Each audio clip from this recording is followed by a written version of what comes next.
All right, guys, Miss A again. Here is part number 2, examples 2 and 3 for proportional reasoning WKUs. Let's get started. The next example we have here says Mrs. A has 32 students in her first period. 12 of those students walk to school.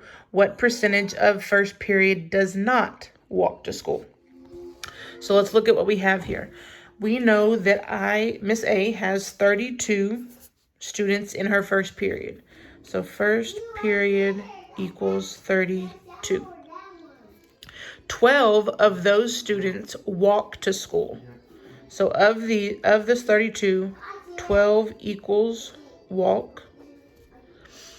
What percentage of first period does not? So we have 12. I didn't write circle that. 12 of those walk to school.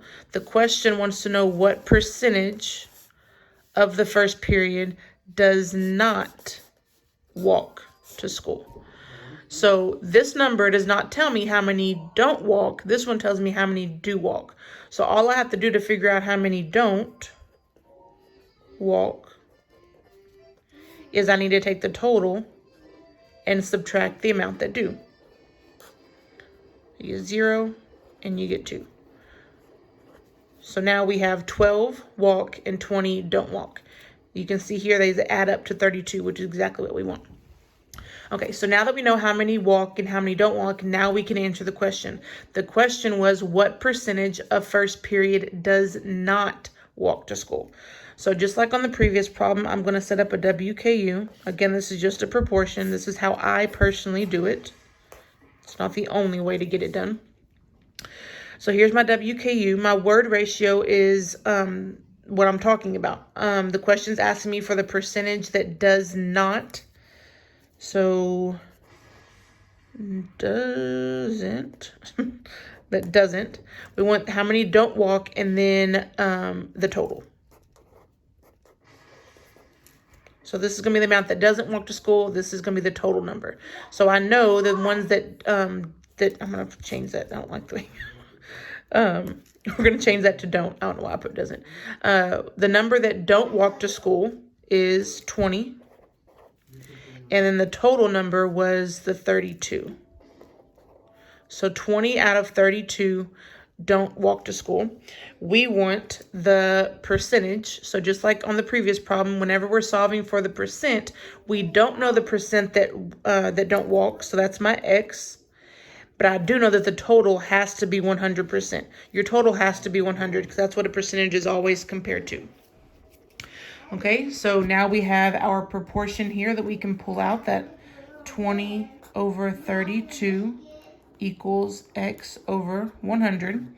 So if we solve this like we did the previous problem, we are going to cross multiply and then we're going to divide by 32. But one problem that I come to here is that I don't really want to have to divide by 32 because 32 is not something that I can easily tell myself the multiples of. So what I'm going to do first is I'm going to simplify this fraction or reduce it. Reducing it or simplifying it doesn't change the value of the fraction, just makes the numbers smaller and a little bit more manageable and easier to work with. So I'm going to reduce first. So 20 over 32. I know they're both even, so I could simplify it by 2. But I know that it also has the number 4 in common as a common factor. So 20 divided by 4 is 5. Paper's moving. And then 32 divided by 4 is 8. So these numbers are a lot smaller than 20 and 32. So I'd much rather work with these. So all I'm going to do here is I'm going to take this fraction away and I'm going to put the simplified fraction of 5 over 8.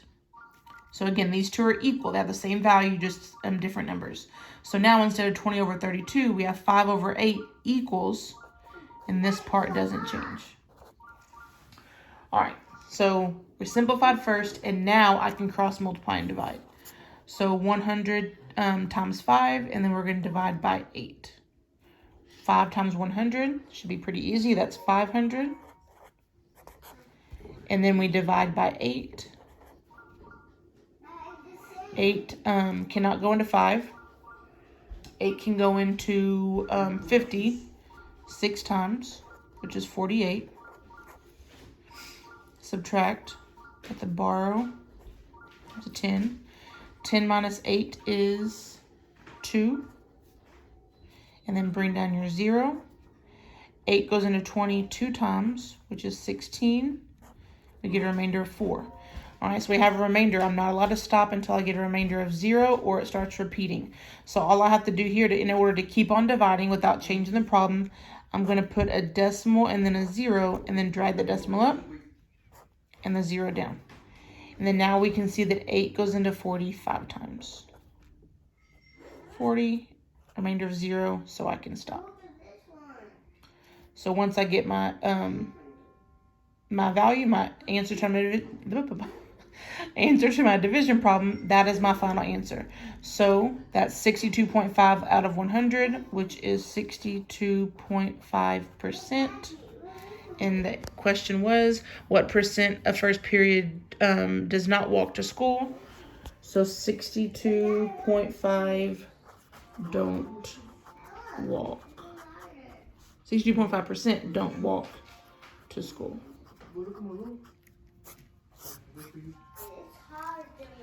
Okay, so again, we did the cross multiplication and then division. Cross multiply and divide. Just be careful with that word do not. They're going to give you the number that you're not working with, so you have to subtract. All right, and one last problem. There are 25 students in the library.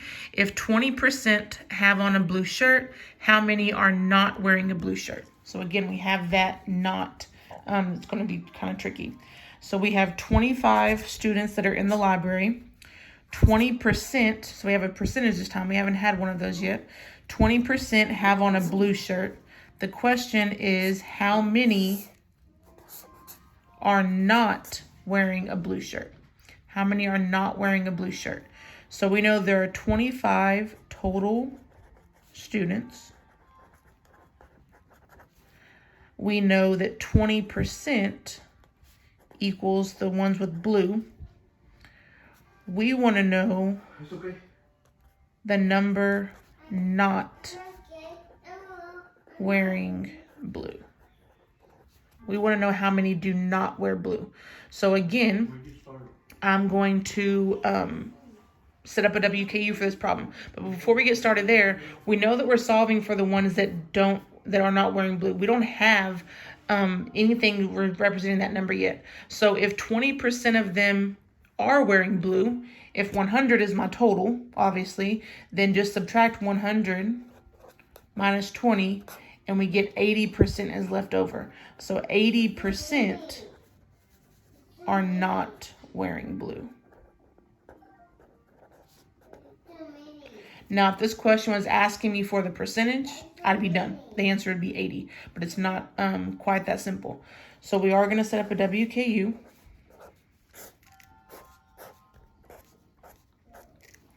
Our word ratio, we're dealing with how many are not wearing a blue shirt. So not blue. And then, of course, we're going to have total. So the only thing I know here is I don't know how many are not wearing their blue. That's what I'm solving for. But I do know the percentage that is not wearing blue. And I know that that percentage is 80%. So 80%, I know it. Again, everything in your K column stands for your known ratio. I know by subtracting, I know that 80% are not wearing blue. And I know that 80% has to be out of 100% total. So anytime you're given the percent, put it over the number 100. And then we can fill in the one other number that we have, which is not the number that are blue, because again, that's what we're solving for. That's our X value. But we do know the total number of students, which was 25 up here. So here's my proportion. 80 over 100 equals X over 25.